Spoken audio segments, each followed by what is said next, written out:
Oi, pessoal, tudo bom? Nós vamos falar hoje sobre quinidários e plateumintos, tá? Na verdade, a gente vai fazer uma revisão bem rápida sobre esses dois grupos de seres vivos, tá?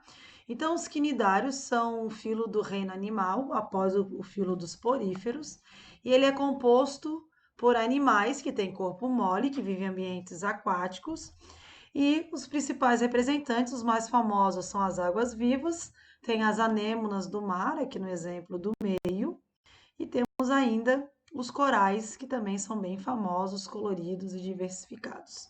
Características gerais são diblásticos, tem dois folhetos embrionários, tem simetria radial, não tem celoma. Para ter celoma tem que ter três folhetos embrionários, celoma verdadeiro, e eles são ametamerizados, quer dizer que eles não têm segmento, ok? Os quinidários são seres bem simples, né, de organização corporal bem simples, mas nós classificamos duas fases de vida ou uma vida inteira. Por exemplo, nós temos os pólipos, que são os animais fixos, certo? E nós temos as medusas, que são os de vida livre. Então, existem quinidários que vão ficar sempre como pólipos, como é o caso da anêmona do mar, e tem quinidários que vão nascer como pólipos, digamos assim, na fase jovem, e na fase adulta viram medusa. Então, tem quinidários que de pólipo se transformam em medusa, parte do pólipo, e tem quinidários que serão apenas pólipo a vida inteira, certo? Então, como é que é o corpo deles? Eles têm a sua boca e a cavidade gastrovascular. Então, todo animal, como todos os animais são heterótropos por ingestão, tem que ter uma estrutura que a gente chama de boca. Tem os seus tentáculos, e nesses tentáculos tem as células específicas de quinidários que nós vamos estudar. Pólipos são sempre fixos e as medusas são sempre móveis, ok? Então vamos lá. Os quinidários, eles têm sistema digestivo incompleto, eles só têm boca, não têm ânus, né? Eles não têm um tubo digestório, apenas um sistema. Eles têm a excreção, circulação, excreção e respiração, não é dentro de um sistema, ela ocorre por difusão, já que são animais extremamente simples. Tem sistema nervoso difuso, não tem centros nervosos. Sistema muscular presente, então, eles têm movimento, sim, o pólipo ele consegue se locomover, no caso da anêmona do mar, tá? Os corais são fixos, mas as anêmonas não. E eles têm um sistema de defesa, que é a sua célula que também auxilia na alimentação, que são os quinidoblastos, que são células extremamente importantes.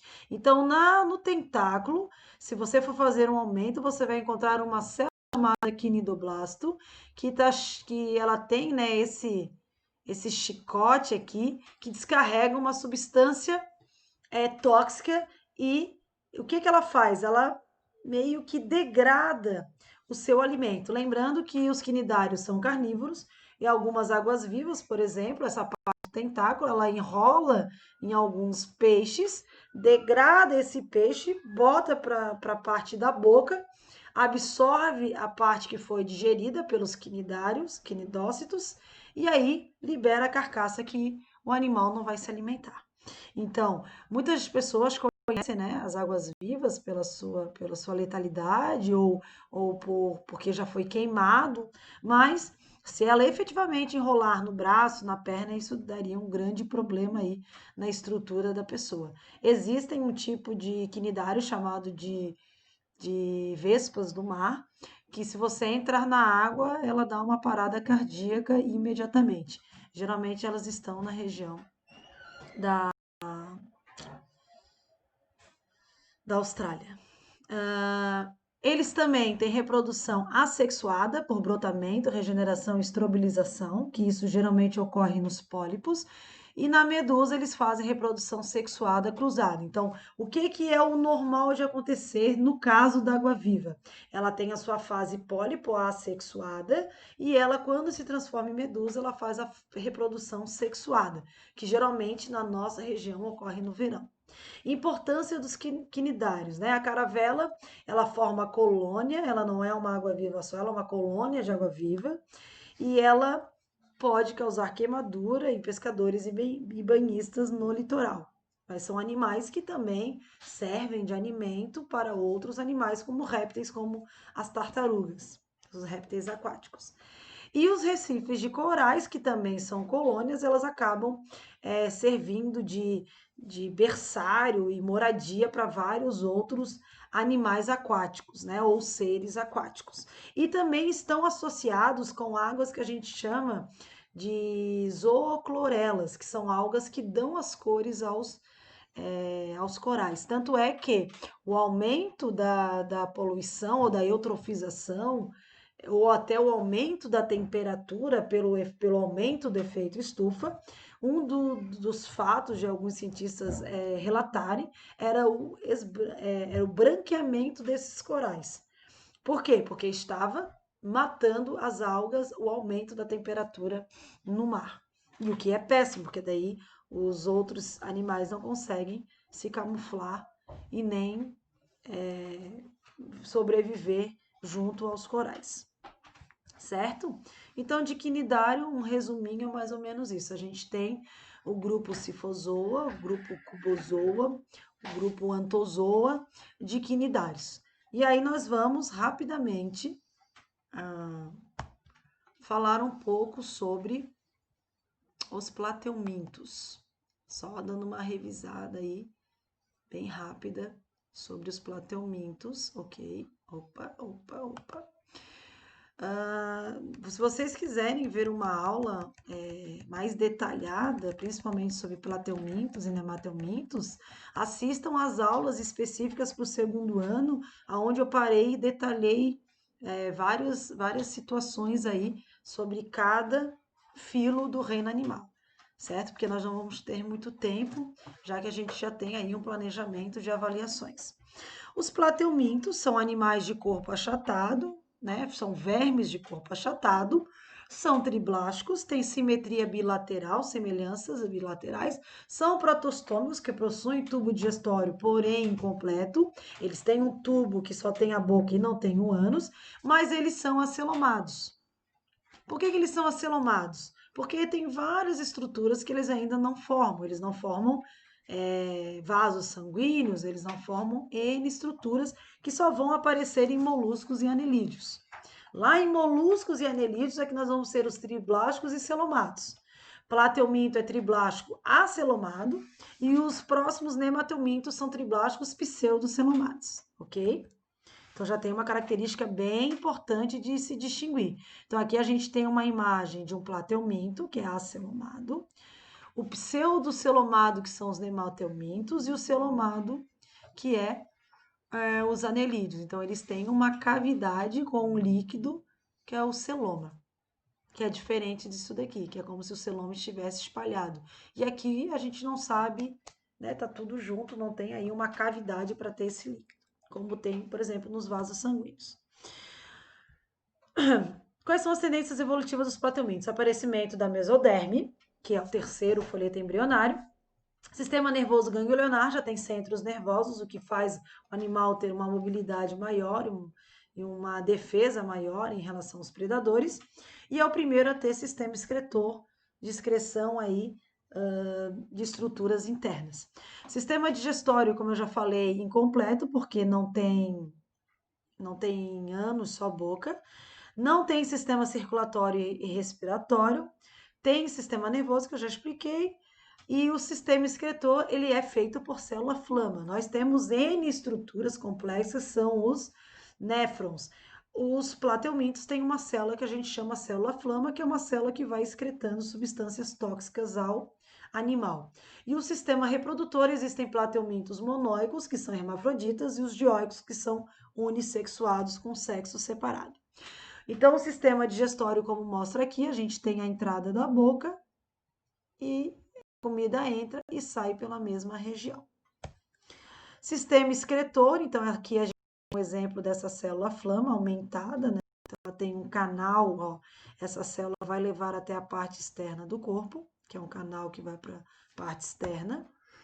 O sistema nervoso, para vocês observarem os gânglios, ó, aqui a gente tem um gânglio um pouco maior, já que as planárias têm ocelos, que são estruturas que captam luminosidade, e aqui a gente tem vários pequenos gânglios, cordões nervosos, que futuramente vai ser a medula espinhal encéfalo, quando a gente falar lá na frente de cordados. Sistema reprodutor, a planária, que a gente chama, que é esse aí que eu mostrei, ela é hermafrodita, mas ela faz um cruzamento, faz fecundação cruzada. O outro ser extremamente famoso são as tênias, que são hermafroditas e são chamadas de solitárias. E nós temos ainda o xistossoma, que é um dos representantes dioicos, onde tem os sexos separados, porém o macho e a fêmea vivem junto. Então nós temos o macho e a fêmea que vive, né, dentro do corpo do macho, que é bem maior do que ele. Sistema reprodutor, então, e aqui a gente tem um exemplo de regeneração. Então, se a planária for segmentada, ela se divide em 3 e cada partezinha dela forma uma nova planária, e o nome disso é regeneração, tá? Que é um tipo de reprodução para ela. Então, não importa onde eu corte a planária, cada pedacinho dela vai gerar uma nova planária. Outro tipo de reprodução é a estrobilização, que é pegar cada anelzinho desse e gerar um novo ser vivo. Os plateumintos são divididos em 3 classes: turbelários de vida livre, que quer dizer que não são parasitas, os trematódios parasitas e os cestódios parasitas. Os turbelários é a planária que vocês viram ali, aquele verme achatado. Os trematódios e os cestódios a gente vai ver em seguida. Os trematódios são parasitas, têm uma cutícula protetora, já que eles parasitam o sistema digestório de outros seres vivos, também o nosso, e eles não precisam ter o sistema digestório porque eles já pegam o alimento digerido de quem eles estão parasitando, tá? Tem glândulas de penetração, órgãos de adesão, ventosas que ficam grudadas dentro do nosso tubo digestório, que é o caso da tênia, e aumento da capacidade reprodutiva. Então, aqui a gente tem os trematóides, né? Perdão, é o xistossoma mansoni, onde a gente tem aqui o macho e a fêmea morando dentro dele, eles são dioicos e eles moram na parede intestinal do seu hospedeiro. E o nome da doença que eles causam é a esquistossomose, que é a doença famosa transmitida por um caramujo. Então, o ciclo da esquistossomose é aquela que a pessoa vai, entra num rio, né, descalço, ou toma um banho no rio, ou tem contato aí, e esse rio já foi, a pessoa, né, defecou ou jogou dejetos aqui, excrementos humanos, com a presença do ovo, aonde esse ovo vai encontrar um caramujo, vai tornar-se uma larva e essa larva vai penetrar vai penetrar no pé aí do hospedeiro, que no caso aqui é um humano, tá? Que eu mexi aqui na imagem de vocês. Continuando, então. Então, a gente tem um problema que poderia ser controlado apenas com um saneamento básico, certo? Então, é uma doença comum do Brasil, não aqui no Sul, mas é uma doença comum e geralmente ela é sempre cobrada em Enem, em vestibulares, tá? E aqui nós temos a famosa larva cercária, que é uma larvinha cheia de cílios, tá? Que a gente chama de miracídio, que é cheio de cílios, e depois a gente tem a larva cercária, que é a pontiaguda que aparece ali para vocês. Então, só resumidamente, eu não vou ficar muito em detalhes sobre essa verminose, né? Primeira fase aguda, né? Que é a primeira fase, que vai dar uma inflamação na pele, febre, tosse, diarreia, enjoo, e depois se agravar para a fase crônica, que às vezes a pessoa não tem sintomas, ela só vai ter uma diarreia de vez em quando, pode ainda evoluir para um aumento do fígado, que pode levar a cirrose e pode levar aí à morte da pessoa, que é o que a gente vê aqui. é chamada de esquistossomose ou barriga d'água por esse motivo.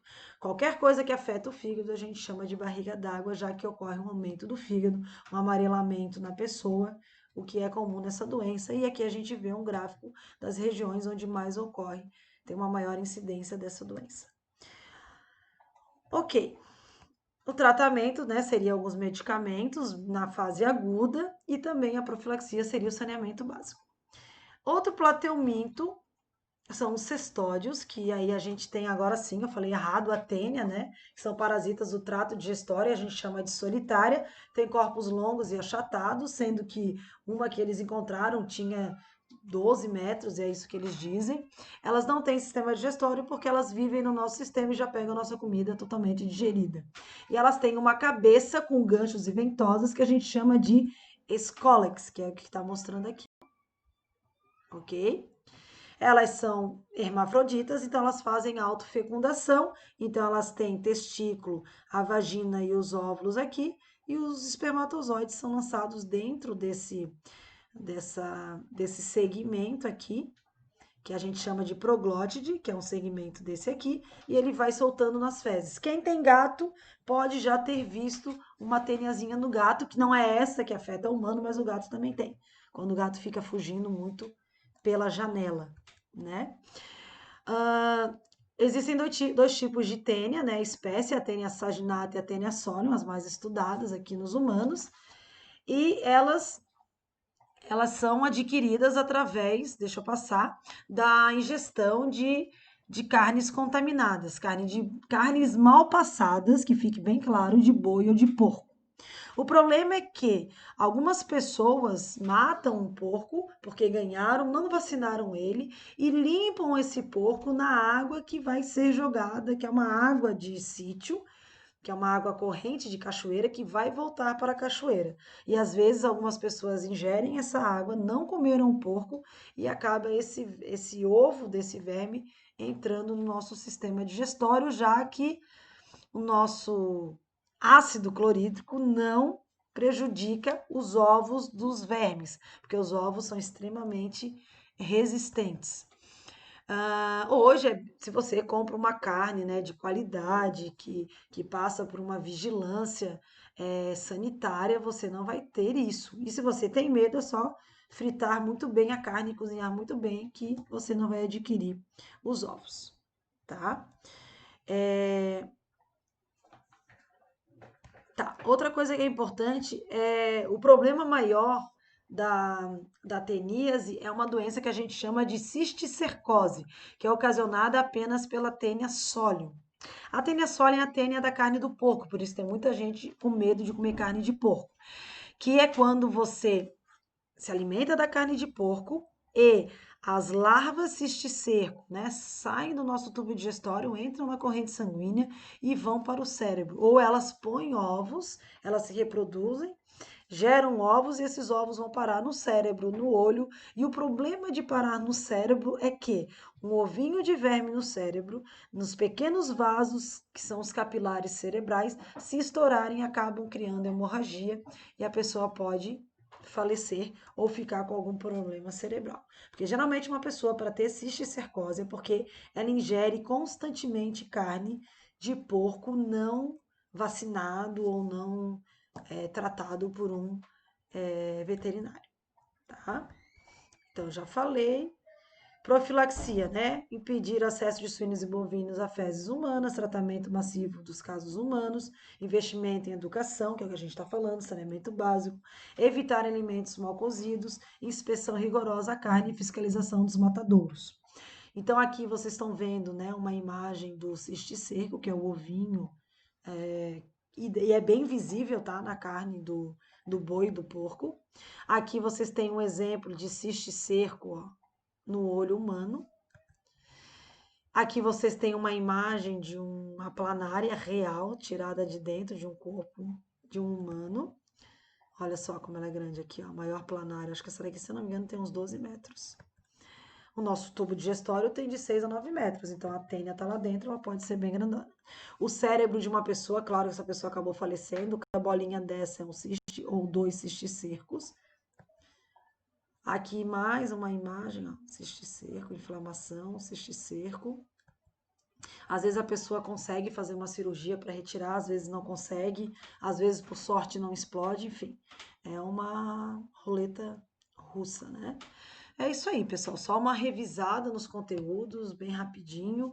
E se vocês quiserem aulas mais detalhadas, assistam às aulas sobre plateumintos e sobre quinidários no YouTube aí da escola, que vocês vão ter mais detalhes sobre isso. Um beijo e até mais.